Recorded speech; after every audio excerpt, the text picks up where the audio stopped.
Hello everyone, it is Ruby, and today I would like to share with you about how to see opportunities through recognizing patterns.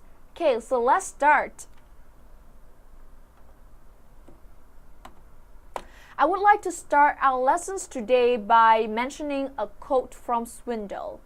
We are all faced with a series of great opportunities, brilliantly disguised as impossible situations. So I would like to put this in a simpler explanations. For me, I personally think that all opportunities have to be seen as challenges.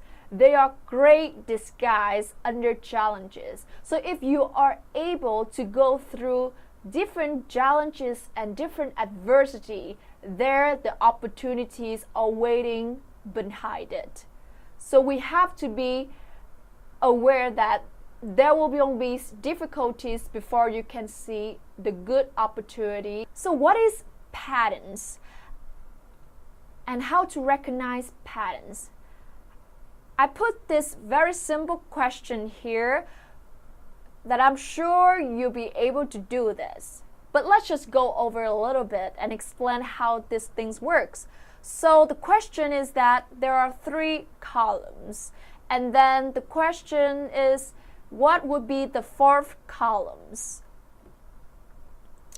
And the answer definitely is yes, B, because it has a very specific patterns of color sequence. Start from the blue at the first column, green, yellow, and then red.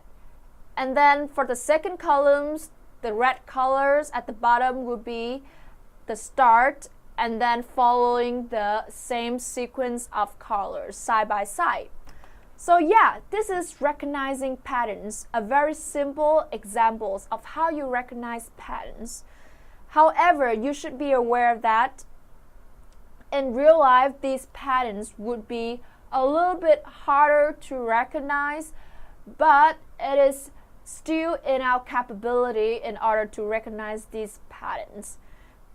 So, recognizing patterns simply is the process through which specific persons perceive complex and seemingly unrelated events as constituting identifiable patterns.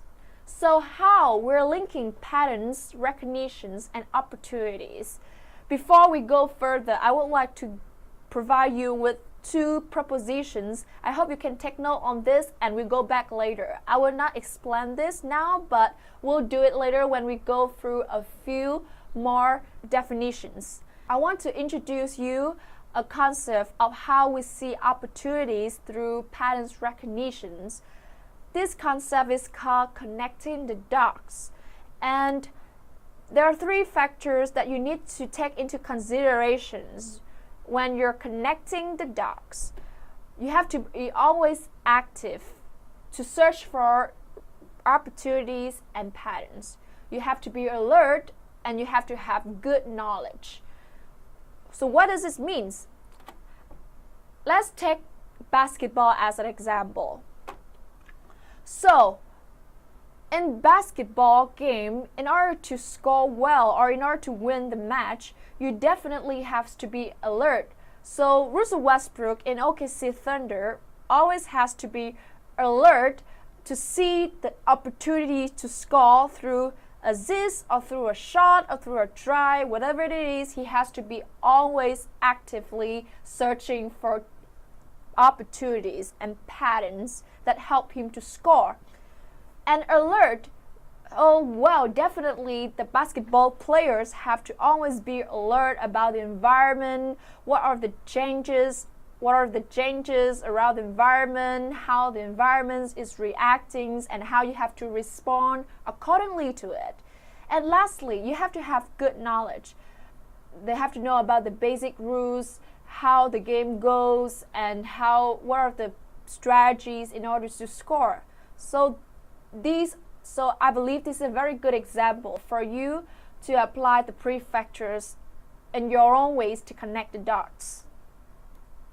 Let's watch a short but very interesting video. For the past 5 years, I've been investigating this question of where good ideas come from. It's the kind of problem I think all of us are intrinsically interested in. We want to be more creative, we want to come up with better ideas, we want our organizations to be more innovative. I've looked at this problem from an environmental perspective. What are the spaces that have historically led to unusual rates of creativity and innovation? And what I've found in all of these systems, there are these recurring patterns that you see again and again that are crucial to creating environments that are unusually innovative. One pattern I call the slow hunch, that breakthrough ideas almost never come in a moment of great insight, in a sudden stroke of inspiration. Most important ideas take a long time to evolve, and they spend a long time dormant in the background. It isn't until the idea has had 2 or 3 years, sometimes 10 or 20 years to mature, that it suddenly becomes accessible to you and useful to you in a certain way. And this is partially because good ideas normally come from the collision between smaller hunches, so that they form something bigger than themselves. So you see a lot in the history of innovation, cases of someone who has half of an idea. There's a great story about the invention of the World Wide Web and Tim Berners-Lee. This is a project that Berners-Lee worked on for 10 years. But when he started, he didn't have a full vision for this new medium he was going to invent. He started working on one project as a side project to help him organize his own data. He scrapped that after a couple years, and he started working on another thing. And only after about 10 years did the full vision of the World Wide Web come into being. That is, more often than not, how ideas happen. They need time to incubate, and they spend a lot of time in this partial hunch form. So I would like to stop the video a little bit. I know you like it, but let's go back a little bit to the beginning of the video and think how he actually mentions about what are the ways to come up with creative ideas. Do you still remember what he's talking about? Well, the first thing popped up in my mind would be the slow hunch. And this is one recurring patterns that would be very helpful for you to come up with good ideas. You remember, you need to be aware of that good ideas do not come after one night of incubating. It needs times, and it needs a lot of your past experience in order to connect them together in order to create a good idea. So you remember that he mentions about teams and how he come up with the World Wide Web. He first started with this project, and then he moved on to another project, and then after 10 years time, with all of his experiences in different types of expertise, that he able to come up with the breakthrough, the World Wide Web. And this is something that I hope that you can remember. That is, we need to create, we need to be patient, and we need to see the patterns from your own past experiences. That's something that I think that you can relate back to the propositions 2 in the previous slide, right? Okay, now let's continue with the video. Oh, I can't wait to watch.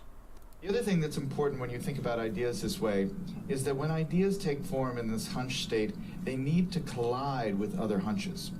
Oftentimes, the thing that turns a hunch into a real breakthrough is another hunch that's lurking in somebody else's mind. And you have to figure out a way to create systems that allow those hunches to come together and turn into something bigger than the sum of their parts. That's why, for instance, the coffee house in the age of the Enlightenment, or the Parisian salons of modernism, were such engines of creativity, because they created a space where ideas could mingle and swap and create new forms. When you look at the problem of innovation from this perspective, it sheds a lot of important light on the debate we've been having recently about what the internet is doing to our brains.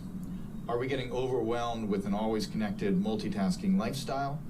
And is that going to lead to less sophisticated thoughts as we move away from the slower, deeper, contemplative state of reading, for instance? Obviously, I'm a big fan of reading. But I think it's important to remember that the great driver of scientific innovation and technological innovation has been the historic increase in connectivity and our ability to reach out and exchange ideas with other people, and to borrow other people's hunches and combine them with our hunches and turn them into something new. That really has, I think, been, more than anything else, the the primary engine of creativity and innovation over the last 600 or 700 years. And so yes, it's true we're more distracted. But what has happened that is really miraculous and marvelous over the last 15 years is that we have so many new ways to connect and so many new ways to reach out and find other people who have that missing piece that will complete the idea we're working on, or to stumble serendipitously across some amazing new piece of information that we can use to build and improve our own ideas. That's the real lesson of where good ideas come from. The chance favors the connected mind. So yeah, if you realize the videos is actually a connecting dots concept, isn't it? He connects all the different ideas and putting them together in order to explain to us how we can come up with a good idea. But another point that really struck my mind is how he explained that in order to come up with a good idea, we have to connect different hunches, let them mingle, let them swap. And this emphasized the importance of connecting people together and the importance of sharing ideas in order to come up with a breakthrough. And I hope that you can remember this and to expand your network as much as possible so that you're able to share your ideas with other people and to discuss with them in order to come up with a good idea. To connect people is to connect dots. So I want to share with you a model in the book called Opportunity. In the book called Opportunity Recognitions as Pattern Recognitions, how entrepreneurs connect the dots to identify new business opportunities. In this book, Barron proposed a model or a process how you can actually see a business opportunities. So you can see here from the start, you need to know about the changes that are happening around us in whatever areas that you're interested in, or just whatever areas. Always educate yourself with informations or events or changes happening around the world. So from these information, you'll be able to create a cognitive framework of your own, which include prototypes, exemplars, and so on. And later on, I will explain more about these two concepts. And then, with this cognitive framework, together of being alert and actively searching for opportunities or patterns, you will be able to recognize patterns in these events, trends, and changes and turn them into the business opportunities. So these are the whole process of how you can come up with opportunities using patterns. And you should be aware that this is definitely a process of repeated steps, and always remember to be actively searching, be alert, and have a good knowledge throughout this whole process. I take Expedia as an example because their business models have always been changes consciously in order to reflect the changes that are happening around the world. Starting from just a website to make reservations, it has become one of the best sites in order to search for cheap flights, hotel bookings, and so on. So now, let's talk a little bit about the cognitive framework, which include prototypes and exemplars. So what's the difference between these two? Prototypes is an idealized representations of the most typical member of a category. To put an example, we all possess prototypes of a typical home. So we think that a home would have a roof, a door, a kitchen, a living room, and so on. So how about exemplars? Exemplar basically means specific examples of relevant concepts stored in your memory. So doctors can compare a new medical advancement with example that they already have in their mind, which they have collected through their schooling or on-the-job experience. So you remember prototypes and exemplars. Prototypes, something that is representative. An exemplar is simply mean examples that you collected from your past experience. Being able to recognize opportunities in entrepreneurship is definitely very important. Some people might see more opportunities than other people because they have the good connective frameworks, which are prototypes and exemplar. Due to the fact that they are having a lot of good because they have a lot of life experiences. And a repeat entrepreneur has more advantages compared to a new one because they're simply better at connecting the dots, because they have better connecting framework which they acquired from their past experience. They see the gaps better. They know what they don't have and what they have. And they're trying to improve based on their own knowledge of themselves. And they more focus on the success driving factors. So they are dreamers, but at the same time, practitioners. And why I'm trying to say this, because I really encourage you to be persevere and to be patient with your own entrepreneurship, because being a new entrepreneur is a very good starting point. Even though you will face a lot of adversity, a lot of difficulties, but a lot of opportunities are waiting behind that when you become a more experienced entrepreneur. So how do we find opportunities? First advice for you is to definitely gain a lot more experience in your life in order to increase your prototypes and your exemplars. Get more exposures to exemplars through viewing case studies, good and bad ventures. Read more how the entrepreneurs build up their business, how did they fail, how did they succeed, and learn from them. Search and focus on patterns that affect most businesses. These would be the patterns that will be these patterns will have a huge impact on your ability to see the opportunities out there. That is all for today's lessons on how to recognize patterns and how to use them to see opportunities. So let's go back to those two propositions that we actually talked about in our previous slide. So the first propositions talking about the changes. Can you relate now? Yes, you need to be aware of the changes around you, the changes of the patterns, the changes of the events, what is happening around you in order to see the opportunities. And secondly, we'll talk about life experience.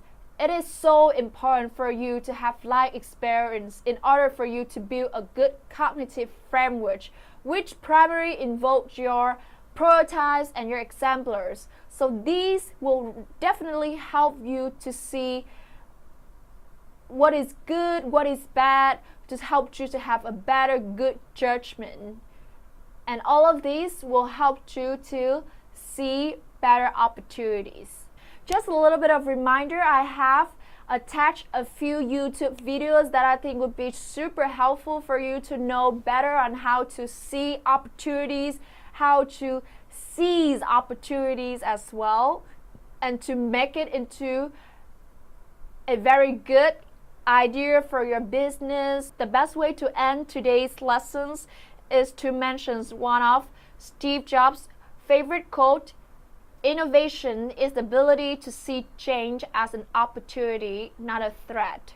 So believe that all of these challenges, all of the difficulties that you're having right now, they are going to be extremely helpful for you in the future. They are the slow hunches that will help to create a breakthrough in the future. So keep on collecting all those life experience, share them with other people, discuss with them, share with them ideas, expand your network, believe in yourself, and I believe you will be able to make your dreams come true. Goodbye and see you next time.